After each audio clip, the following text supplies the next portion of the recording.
ای مجاهدین فلسطین، ای دعوتگران فلسطین، با خدا قسم که دروازه ها بسته است، مگر نه هر کدام ما و شما در کنار ایشان هستیم.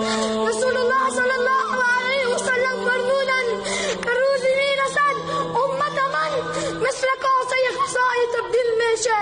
چند تا گرسنه باری که کاسه خزا حمله میکنه، غذا چقدر زود تمام میشه. صحابه عرض کردن یا رسول الله در اون روز امت کمن، یا رسول الله در اون روز امت خیلی هن. رسول الله گفتم نه، امت به میلیون ها میرسه، امت به میلیارد ها میرسه، ولی دو چیز در بینشان میآیه، حب الدنیا و کراهیت الموت. دنیا میآیه امت ما را غافل میسازه. وقتی که امت ما را غافل ساخت، مرض در بینشان میآیه که امت ما از